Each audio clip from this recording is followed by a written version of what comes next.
அமெரிக்க தரப்பிலிருந்து ரஷ்யாவோட ஆயில் கம்பெனிகளுக்கு எதிராக போட்ட பொருளாதார தடைகள் இப்போது எஃபெக்டிவாக வேலை செய்ய ஆரம்பிச்சிருக்கு. ரஷ்யாவோட எக்கனமியானது வீழ்ச்சி பாதையில் போக ஆரம்பிச்சிருக்கு. இப்படி இந்த பொருளாதார தடைகள் எஃபெக்டிவாக வேலை செய்யறபடியா தான் ரஷ்யாவுக்கு எதிரான பொருளாதார தடைகள்ல நாங்க தொடர்ந்து வேலை செய்யணும் என்று சொல்றோம் என்று யூகேவோட பிரைம் மினிஸ்டராக இருக்கின்ற கிறிஸ் ஸ்டாமர் அவர்கள் புளம்பர்க் செய்தி ஊடகத்துக்கு கொடுத்த இன்டர்வியூல சொல்லியிருக்கார். இப்ப அமெரிக்கா ரஷ்யாவோட ஆயில் கம்பெனிகள் இரண்டு முக்கியமான ஆயில் கம்பெனிகளுக்கு எதிரான பொருளாதார தடைகளை போட்டிருந்தார்கள். இதனை பற்றி ரஷ்யாவோட பிரசிடண்டாக இருந்த இருக்கின்ற புடினவர்கள் இப்படி போடுகின்ற பொருளாதார தடைகள் எங்களுக்கு மிகப்பெரிய பாதிப்பை ஏற்படுத்தாது. ஒரு சில இடங்கள்ல பாதிப்புகள் ஏற்படலாம், பட் இது எங்களுடைய எக்கனமியில எந்த ஒரு பாதிப்பையும் ஏற்படுத்தாது. அண்ட் நாங்கள் உக்ரைனுக்கு செய்கின்ற போரையும் தடுத்து நிறுத்தாது என்பதை வெளிப்படையாகவே சொல்லியிருந்தார். ஆகவே அமெரிக்கா தரப்பிலிருந்து ரஷ்யாவுக்கு எதிரான நடவடிக்கையில் ஈடுபடுகிறோம் என்று சொல்லி ரஷ்யாவோட இரண்டு முக்கியமான ஆயில் கம்பெனிகளுக்கு எதிராக பொருளாதார தடைகள் ரஷ்யாவோட எக்கனமியில மிகப்பெரிய பாதிப்பை ஏற்படுத்தாது என்பதுதான் உண்மையாக இருக்கு. இந்த ரஷ்யா உக்ரைன் போர் ஆரம்பிச்சதுல இந்த இப்ப வரையுமே 2022 இருந்து இப்ப வரையுமே மேற்குலக நாடுகள் ரஷ்யாவுக்கு எதிரான பொருளாதார தடைகளை போட்டார்கள். அதுவும் ஜோ பைடன் அரசாங்கம் ரஷ்யாவுக்கு எதிராக எந்த அளவு பொருளாதார தடைகளை போட்டார்கள் என்பதை ஏற்கனவே எங்களுடைய பல வீடியோக்களை நாங்கள் தெளிவாக பார்த்திருக்கோம். எங்களுடைய ஒவ்வொரு வீடியோக்களிலும் அதனை பற்றி பார்த்திருக்கோம். இப்படி கடுமையான பொருளாதார தடைகளை ஜோ பைடன் அரசாங்கம் ரஷ்யாவுக்கு எதிராக போட்டுமே ரஷ்யாவோட எக்கனமியானது வீழ்ச்சி பாதையில போகல. இப்ப வரையுமே ரஷ்யா தொடர்ந்து உக்ரைனுக்கு போர் செஞ்சோன்னு இருக்காங்க. இந்த பொருளாதார தடைகளால் ரஷ்யாவோட ஆயில் கம்பெனிகளுக்கு ஒரு சில இழப்புகள் ஏற்படும். பட் ரஷ்யா இதற்கான மாற்று வழிகளை கண்டுபிடிக்க ஆரம்பிப்பார்கள். ஏற்கனவே நிறைய பொருளாதார தடைகளை ரஷ்யா எதிர்கொண்டு அதற்கான மாற்று வழிகளை கண்டுபிடித்தபடியா தான் ரஷ்யாவோட எக்கனமியானது இப்போதும் ஸ்ட்ராங்காக இருக்கு. ஆகவே இப்போது அமெரிக்க தரப்பிலிருந்து போட்ட பொருளாதார தடைக்கும் ரஷ்யா தரப்பிலிருந்து மாற்று வழிகளை கண்டுபிடிப்பார்கள். இதனால கிறிஸ் ஸ்டாமர் அவர்கள் சொன்ன மாதிரி அமெரிக்கா போட்ட பொருளாதார தடைகள் ரஷ்யாவுக்கு பாதிப்பை ஏற்படுத்தல் என்பதுதான் உண்மை. பட் கிறிஸ் ஸ்டாமர் அவர்கள் தொடர்ந்து ரஷ்யாவுக்கான அழுத்தத்தை கொடுக்கணும் என்றதுக்காண்டி இப்ப போட்ட பொருளாதார தடைகள் மிக பெருசாக எஃபெக்டிவாக வேலை செய்து என்று சொல்லிக்கொண்டு இருக்கார். அப்படி நாங்க போலந்து பக்கம் வந்தோம் என்றால் போலந்தினுடைய பிரசிடண்டாக இருக்கின்ற டொனால்ட் டஸ்க் அவர்கள் யூரோப்பில் இருக்கின்ற ரஷ்யாவோட டார்கெட்டை தாக்கி அளிப்பதற்கான உரிமையானது உக்ரைனுக்கு இருக்கு என்று சொல்லியிருக்கார். இந்த விஷயம் மிகப்பெரிய ஒரு பேசு பொருளாக மாறி இருக்கு என்று சொல்ல முடியும். ஏற்கனவே ரொமேனியா மற்றும் ஹங்கேரியில இருந்த ரஷ்யாவோட கச்சா எண்ணெய்களை ரவினரை பண்ணுகின்ற இரண்டு ஆயில் கிடங்குகளுக்கு எதிரான தாக்குதலான இடம்பெற்று விபத்துக்களானது ஏற்பட்டிருந்தது. இதனை ஒபிசியலான தாக்குதல் என்று யாருமே சொல்லல, இதனை விபத்துக்கள் தான் சொல்லி இருக்கிறார்கள். பட் இந்த இரண்டு இடங்கள்ல மிகப்பெரிய வெடிப்பானது ஏற்பட்டிருந்தது என்பதை நாங்கள் எங்களுடைய வீடியோல செய்தியாக பார்த்திருந்தோம். இப்படி இருக்கிற போலந்தினுடைய பிரசிடண்டாக இருக்கிற டொனால்ட் டஸ்க் அவர்கள் உக்ரைன் யூரோப்பில் இருக்கிற ரஷ்யாவோட டார்கெட்டை தாக்கி அளிப்பதற்கான உரிமையானது இருக்குன்னு சொல்லி இருப்பதில் இருந்து ரொமேனியா மற்றும் ஹங்கேரியில இருந்த கச்சா எண்ணெய் கிடங்குகளை குறிவைத்து உக்ரைன் தான் தாக்குதலை நடத்தினார்களா என்ற ஒரு கேள்வியிலும் பல மத்தியில் எழும்பியிருக்கு. அது மட்டும் இல்லாமல் யூரோப்பை எடுத்து பார்த்தோம் என்றால் யூரோப்பில் இருக்கிற நாடுகள் உக்ரைனுக்கு சப்போர்ட் பண்ணுகிறார்கள். இந்த சூழ்நிலையில யூரோப்பில் இருக்கின்ற ரஷ்யாவோட டார்கெட்டை தாக்கி அளிப்பதற்கான உரிமையானது உக்ரைனுக்கு இருக்கின்றார். யூரோப்பில் இருக்கின்ற நாடுகளுக்கு எதிரான தாக்குதலை உக்ரைன் செய்ய போறார்கள் என்ற கேள்விதான் பல மத்தியில் எழும்பியிருக்கு.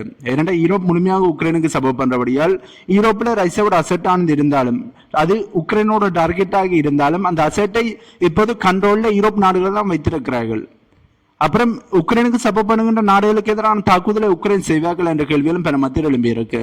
பட் இது யூரோப் தங்களுடைய தலையில தாங்களே மண்ணை தூக்கி போடுவதற்கு சமம் என்று சொல்ல முடியும். ஏனென்றால் யூரோப் உக்ரைனுக்கு சப்போர்ட் பண்ணுகிறார்கள்.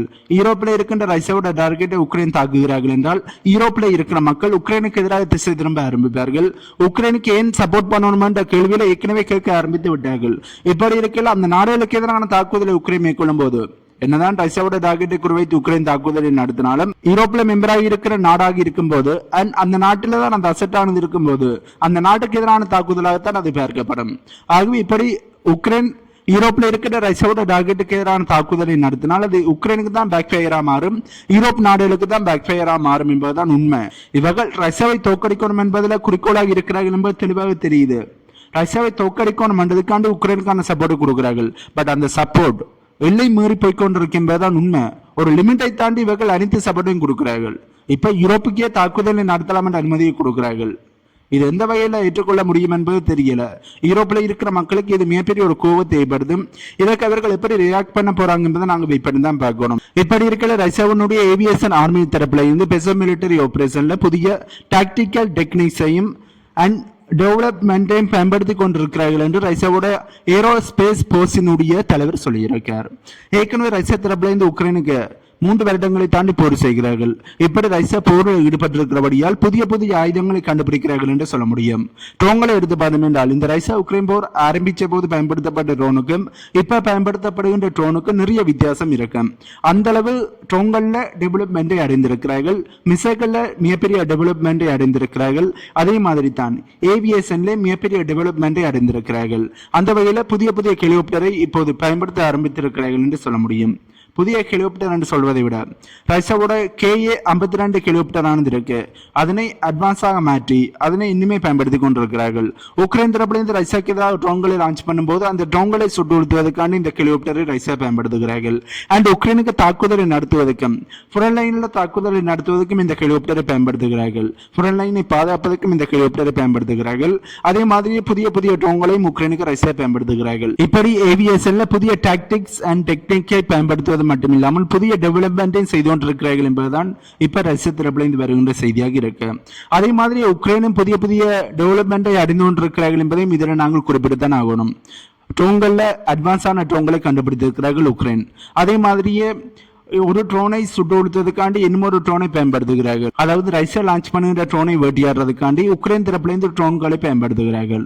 உக்ரைன் லான்ச் பண்ணுகின்ற ட்ரோன்கள் ரஷ்யா லான்ச் பண்ணிய ட்ரோன்களோட மோதி அந்த ட்ரோனை நியூட்ரலைஸ் பண்ணும். இப்படி உக்ரைன் தரப்பிலிருந்து தங்களுடைய ஏவியேஷன்ல கொஞ்சம் அட்வான்ஸாக மாறி இருக்கிறார்கள் என்று சொல்ல முடியும்.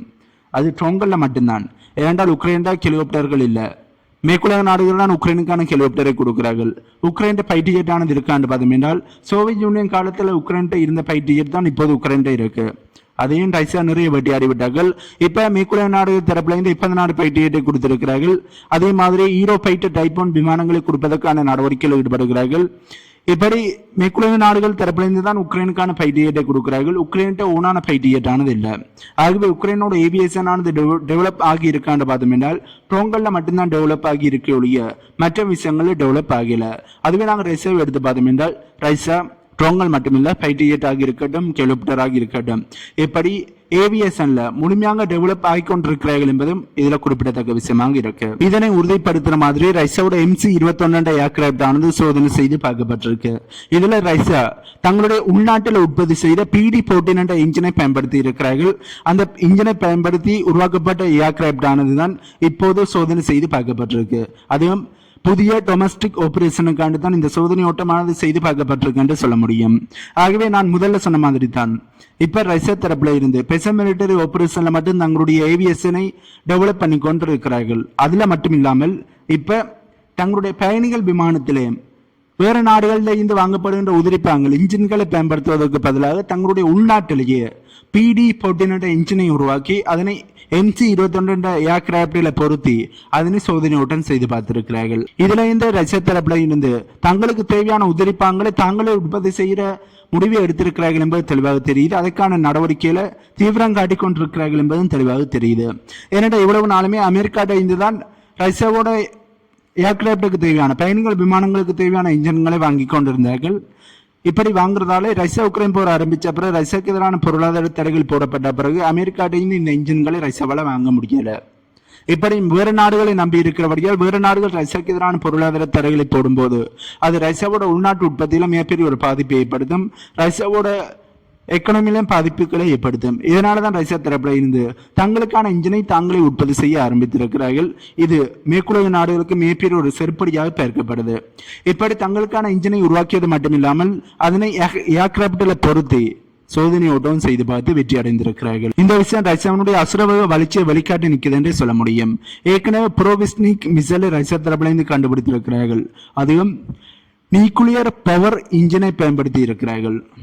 இவ்வளவு நாளுமே மற்ற நாடுகள் இந்த நியூக்ளியர் பவர் இன்ஜினை பயன்படுத்துவதற்கான ப்ராஜெக்டை ஆரம்பித்திருந்தாலும் இதனை நடைமுறைக்கு சாத்தியமில்லை என்று சொல்லி அதனை குளோஸ் பண்ணி இருக்கிறார்கள். யூகேவாக இருக்கட்டும், அமெரிக்காவாக இருக்கட்டும், இதற்கு சிறந்த உதாரணமாக இருக்கிறார்கள். இப்படி இருக்கிற ரஷ்யா தரப்புல இருந்து இந்த இன்ஜினை டெவலப் பண்ணி அதனை அந்த மிசைலை பயன்படுத்தி சோதனை ஓட்டம் செய்து வெற்றி அடைந்திருக்கிறார்கள். Nuclear power engine. ஆகவே இப்படி புதிய மிசைல்களை கண்டுபிடித்தது மட்டுமில்லாமல் அதுவும் மேற்குலக நாடுகள் ரஷ்யாவுக்கு எதிராக போட்ட பொருளாதார தடைகள் இருக்கின்ற இந்த சூழ்நிலையில் ரஷ்யா புதிய ஒரு மிசைலை கண்டுபிடிக்கிறார்கள் என்றால் ரஷ்யா அடுத்த கட்ட வளர்ச்சியை நோக்கி போகிறார்கள் என்று அர்த்தம். இப்படியான பிரஷர்ல ரஷ்யா இப்படியான டெவலப்மெண்ட்டில் ஈடுபடுகிறார்கள் என்றால் ரஷ்யா இதற்கான மாற்று வழிகளை கண்டுபிடித்து விட்டார்கள் என்பதுதான் அர்த்தம். ஆகவே மேற்குலக நாடுகள் ரஷ்யாவுக்கு எதிரான பொருளாதார தடைகளை போட்டாலும் அது ரஷ்யாவுக்கு மிகப்பெரிய எந்த ஒரு பாதிப்புகளையும் ஏற்படுத்தல. ரஷ்யா இப்போது தற்சார்பு அடைய ஆரம்பித்திருக்கிறார்கள். தங்களுக்கு தேவையான பொருட்களை தாங்களே உற்பத்தி செய்ய ஆரம்பித்திருக்கிறார்கள் என்பதுதான் உண்மை. அப்படி நாங்கள் மிடில் ஈஸ்ட் பக்கம் வந்தோம் என்றால் ஜோர்டனோட கிங்காக இருக்கின்ற கிங் அப்துல்லா II அவர்கள் இப்ப காசாக்கு தங்களுடைய ராணுவத்தை அனுப்ப மாட்டோம் என்பதை ஒபிஷியலாக சொல்லியிருக்கார். அது மட்டும் இல்லாமல் காசாவை சுத்தி தொடர்ந்து பேட்ரோலில் ஈடுபடுவதற்கு எந்த நாடுகளுமே தங்களுடைய ராணுவத்தை அனுப்ப விரும்ப மாட்டார்கள் என்று சொல்லியிருக்கார். இவர் இந்த கிங் அப்துல்லா அவர்கள் காசா பால்சினத்துக்கு முதுகுல குத்திய ஒரு நபர், பால்சின மக்களுக்கு துரோகம் செய்த ஒரு நபர் என்றே சொல்ல முடியும். காசாவில் இஸ்ரேல் கொடூரமான தாக்குதலை மேற்கொண்டு இனப்படுகொலை செய்தார்கள். அதனை இந்த கிங் ஜோர்டனோட மன்னர் வேடிக்கை தான் பார்த்திருந்தார். ஈரான் இஸ்ரேல் போர் நடந்தபோது இஸ்ரேலுக்கு எதிரான மிசைல்களை ஈரான் லான்ச் பண்ணும்போது ட்ரோன்களை லான்ச் பண்ணும்போது ஜோர்டனோட வான்பரப்பில் வச்சு ஜோர்டனோட ராணுவம் அதனை சுட்டு விழுத்து இருந்தார்கள். இஸ்ரேலை பாதுகாத்திருந்தார்கள் என்று சொல்ல முடியும். இஸ்ரேல் காசாவில் இருக்கிற பாலஸ்தீன மக்களை கொண்டு குவித்தார்கள். அதுக்கு எதிரான கேள்வியில கேட்கல. இப்படி கொண்டு குவித்துக் கொண்டிருக்கிற சந்தர்ப்பத்தில் கூட ஈரான் இஸ்ரேல் போர் ஆரம்பிச்சு இஸ்ரேலுக்கு எதிரான தாக்குதலை ஈரான் மேற்கொள்ளும் போது இஸ்ரேலை பாதுகாப்பதற்காண்டித்தான் இவர்கள் தங்களுடைய ராணுவத்தை பயன்படுத்தி இருந்தார்கள். காசாவில் இனப்படுகொலை செய்கிறார்கள். சரி, ஜோர்டனாலே இஸ்ரேலுக்கு எதிராக எதையும் செய்ய முடியல, அதனால கேள்விகளை கேட்காமல் இருந்தார்கள் என்று எடுத்துக்கொள்ளலாம். ஈரான் கேள்விகளை கேட்கிறார்கள். ஈரான் இஸ்ரேலுக்கு எதிரான தாக்குதலை நடத்தும் போது அதனை தடுக்காமல் வேடிக்கை பார்த்திருந்தாலே போதுமே. பாலஸ்தீன மக்களுக்கு ஆதரவாக எதையும் செய்யாதையும் ஈரான் இஸ்ரேலுக்கு எதிரான தாக்குதலை மேற்கொண்டு இஸ்ரேலுக்கான தண்டனையை கொடுக்கும் போது அதனை வேடிக்கை பார்த்திருக்கலாம். இஸ்ரேலை பாதுகாக்கணும் என்ற அவசியமானது இவர்களுக்கு இல்லை. அப்படி இருந்துமே இஸ்ரேலை பாதுகாப்பதற்காண்டி ஈரானோட மிசைல்களை சுட்டுவிடுத்தி இருந்தார்கள். இப்படி பாலஸ்தீனத்தினுடைய முதுகுல குத்திய ஒரு நபர் தான் இந்த கிங் அப்துல்லா அவர்கள். இவர் இப்ப காசாக்கு தங்களுடைய ராணுவத்தை அனுப்ப மாட்டோம்னு சொல்லியிருக்கார். அண்ட் இந்த நாடுகளோட ராணுவ வீரர்களும் காசாவை சுற்றி பேட்ரோலில் ஈடுபடுவதற்கு வரமாட்டார்கள், விருப்பத்தை தெரியப்படுத்த மாட்டார்கள் என்று சொல்லியிருக்கார். இதுல இருந்து இஸ்ரேலோட ராணுவம் தான் பேட்ரோலில் ஈடுபட போறார்கள். காசாவில் இருக்கிற மக்களை தொடர்ந்து இஸ்ரேல் கொலை பண்ண போறார்கள் என்பதுதான் மறைமுக கருத்தாக இருக்கு. எந்த நாடுமே தங்களுடைய ராணுவத்தை அனுப்ப மாட்டார்கள் என்றால் இஸ்ரேல் தான் தங்களுடைய ராணுவத்தை பயன்படுத்தி காசாவை சுற்றி பேட்ரோலில் ஈடுபடுவார்கள். இஸ்ரேல் பேட்ரோலில் ஈடுபடுவார்கள் என்றாலே காசாக்கு இருக்கிற மக்களை ஒவ்வொரு நாளும் கொலை பண்ணுவார்கள் என்றுதான் அர்த்தம். இஸ்ரேல் பாலஸ்தீன் போரானதை ஆரம்பிக்க முன்னமே இஸ்ரேல் காசாக்க நாங்கள் தொடர்ந்து நடவடிக்கையில் ஈடுபடுகிறோம் என்று சொல்லி உள்ள போய் ஒரு நாளிலேயே கிட்டத்தட்ட 2-3 பாலஸ்தீன மக்களை கொண்டு குவிப்பார்கள். இப்படி ஒவ்வொரு நாளுமே நடக்கும். ஒவ்வொரு நாளுமே இப்படியான நடப்பதற்கான செய்திகளை எங்களுடைய வீடியோலயே நாங்க பார்த்திருக்கோம். இப்படி தொடர்ந்து இஸ்ரேல் செய்தார்கள். இஸ்ரேல் பாலஸ்தீன் போர் ஆரம்பிச்ச பிறகு பாலஸ்தீன மக்களை கொத்து கொத்தாக கொல்ல ஆரம்பித்திருந்தார்கள். கிட்டத்தட்ட 64,000க்கும் அதிகமான அப்பாவி பாலஸ்தீன மக்கள் கொல்லப்பட்டிருக்கிறார்கள். இந்த எண்ணிக்கை ஒபீசலாக வந்த எண்ணிக்கை, அதுவே அன்ஒபீசலாக 1,00,000க்கு மேல அப்பாவி பாலஸ்தீன மக்கள் கொல்லப்பட்டிருப்பார்கள் என்று சொல்லப்படுகின்றது. ஆகவே இந்த இஸ்ரேல் பாலஸ்தீன் போர் முடிவடைந்தாலும் இஸ்ரேலோட ராணுவம் தொடர்ந்து நடவடிக்கையில் ஈடுபடுகிறார்கள் என்றால் ஒவ்வொரு நாளைக்கும் கொஞ்சம் கொஞ்சமாக பாலஸ்தீன மக்களை இனி கொல்ல ஆரம்பிப்பார்கள். இவ்வளவு நாளுமே கொத்தாக கொண்டதை போர் ஆரம்பிக்க முன்னம் எப்படி கொன்றார்களோ அதே மாதிரி இனிமே கொல்ல ஆரம்பிப்பார்கள். ஆகவே இஸ்ரேலோட ராணுவம் தான் தொடர்ந்து நடவடிக்கையில் ஈடுபட போறார்கள் என்பதுதான் ஜோர்டனோட மன்னரினுடைய மறைமுக கருத்தாக இருக்கு.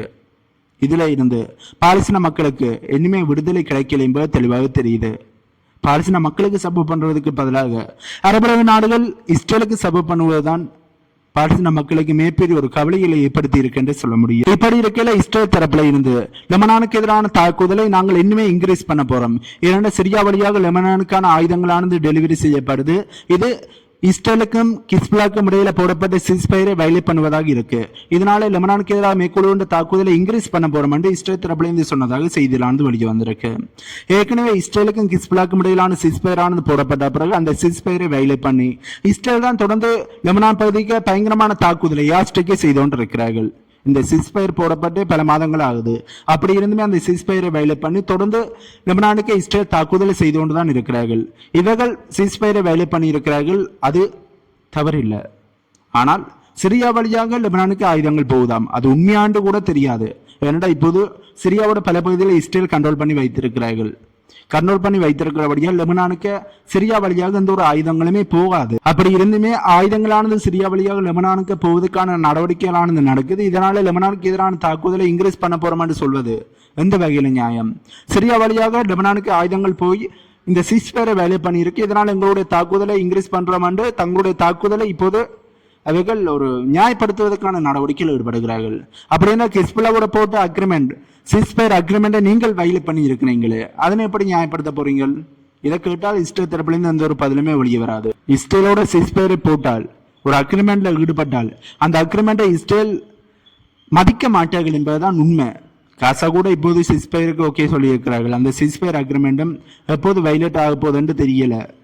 கண்டிப்பாக இஸ்ரேல் அதனை பாதுகாக்க மாட்டார்கள். இஸ்ரேலோட ஒரு அக்ரிமெண்ட், சிஸ்பயர் அக்ரிமெண்டை போடுவதும் போரை தொடர்ந்து செய்வதும் ஒன்றுதான். ஹிஸ்புல்லாக்கு எதிரான மிகப்பெரிய ஒரு ஒபென்சி தாக்குதலை இஸ்ரேல் ஆரம்பிக்க போறார்கள் என்ற செய்தியும் வெளியே வருது. ஏன்னா லெபனானோட போற பகுதியில் மிகப்பெரிய ஒரு ராணுவ ட்ரில்லை இஸ்ரேல் செய்து பார்த்து கொண்டிருக்கிறார்கள். கூடிய சீக்கிரமே ஹிஸ்புல்லாக்கு எதிராக மிகப்பெரிய ஒரு ஒபென்சி தாக்குதலை மேற்கொள்ளக்கூடிய வாய்ப்புகள் இருக்கு. அப்படி தாக்குதலை மேற்கொள்ளும் போது கண்டிப்பாக ஹிஸ்புல்லாவும் பதிலடியை கொடுப்பார்கள் என்று சொல்லப்படுகின்றது. அந்த கேப்பபிலிட்டியானது ஹிஸ்புல்லாட்ட இருக்கான்னு பார்த்தோம் என்றால் அது ஒரு சந்தேகம். ஏன்னா தொடர்ந்து இஸ்ரேல் தரப்பிலிருந்து ஹிஸ்புல்லாக்கு எதிரான தாக்குதலை நடத்துகிறார்கள், அசாசினேஷன் அட்டமே செய்து கொண்டிருக்கிறார்கள். ஆகவே ஹிஸ்புல்லாக்கு எதிரான மிகப்பெரிய ஒரு ஒபென்சி தாக்குதலை இஸ்ரேல் மேற்கொள்ளும் போது ஹிஸ்புல்லா என்ன செய்ய போறாங்க, பதிலடியை கொடுப்பார்களா அல்லது டிஸ்ஆர்ம் பண்ணுவார்களா என்பதை நாங்கள் வெயிட் பண்ணி தான் பார்க்கணும். அப்படி நாங்கள் ஜப்பான் பக்கம் வந்தோம் என்றால் அமெரிக்காவோட பிரசிடென்டாக இருக்கிற டொனால்ட் ட்ரம்ப் அவர்கள் ஜப்பானுக்கு விசிட் பண்ணி ஜப்பானோட பிரைம் மினிஸ்டராக இருக்கின்ற டக்காசி அவர்களை மீட் பண்ணி இருக்கார். இப்ப மீட் பண்ணி பேசும்போது ஜப்பானுக்கும் அமெரிக்காவுக்கும் இடையிலான உறவானது ரொம்ப ஸ்ட்ராங்காக இருக்கு. அமெரிக்காவுடைய மிக சிறந்த ஒரு நட்பு நாடாக ஜப்பானும் இருக்கிறார்கள். இரண்டு நாட்டுக்கு இடையிலான உறவானது ரொம்ப ஸ்ட்ராங்காக இருக்கு. ஜப்பானுக்கான அனைத்து ஹெல்ப்புகளையும் உதவிகளை செய்வதற்கு அமெரிக்கா தயாராக இருக்கும். ஜப்பான் அமெரிக்காவுக்கு பிடித்த ஒரு நாடாக இருக்கிறார்கள். ஆகவே ஜப்பானோட இணைந்து செயற்பட நாங்கள் தயாராக இருக்கோம் என்று ட்ரம்ப் அவர்கள் சொல்லியிருக்கார்.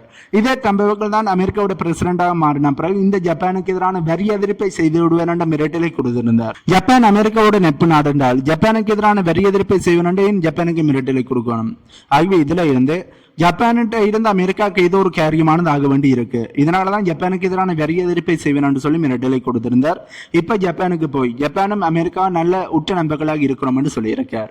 ஆனா வேடிக்கை என்னென்றால் இரண்டாவது உலக போர்ல இந்த ஜப்பான்ல தான் அமெரிக்கா 2 அணு ஆயுதங்களை லான்ச் பண்ணி இருந்தார்கள். இதனால நிறைய லட்சக்கணக்கான அப்பாவி ஜப்பானியர்கள், ஜப்பான் மக்கள் கொல்லப்பட்டிருந்தார்கள். அதனைத்தையுமே மறந்துட்டு இப்போது ஜப்பான் அமெரிக்காவோட உறவை கொண்டாடி கொண்டிருப்பது, தாங்களும் ஜப்பானும் அமெரிக்காவும் மிக சிறந்த நண்பர்கள் என்று சொல்வது வேடிக்கையாக இருக்கு. நிறைய ஜப்பானியர்களை கொன்ற அமெரிக்கா இப்போது ஜப்பானோட நட்பு நாடா. இதை கேட்கும் போதெல்லாம் இப்படியெல்லாம் நடக்கும் என்று இரண்டாவது உலகப்போரானது நடக்கும் போது யாராவது நினைச்சிருப்பார்களா? கண்டிப்பாக நினைச்சிருக்க மாட்டாங்க. ஆனால் இப்ப அமெரிக்காவும் ஜப்பானும் மிக சிறந்த நண்பர்கள். கேட்பதற்கே வேடிக்கையாக இருக்கு. ஆகவே இதனை பற்றி உங்களுடைய கருத்துக்களை கீழே கமெண்ட் பண்ணுங்க. இந்த வீடியோவில் நாங்கள் பார்க்க வந்த செய்தியில் எவ்வளவுதான். நம்ம சேனலை சப்ஸ்கிரைப் பண்ணி பக்கத்துக்கு பெல்லைக்கான கிளிக் பண்ணி வைங்க. அப்பதான் நான் போடக்கூடிய வீடியோஸ் நீங்க உடனுக்குடன் பார்க்க முடியும். இன்னும் ஒரு வீடியோவில் உங்களை மீட் பண்றேன்.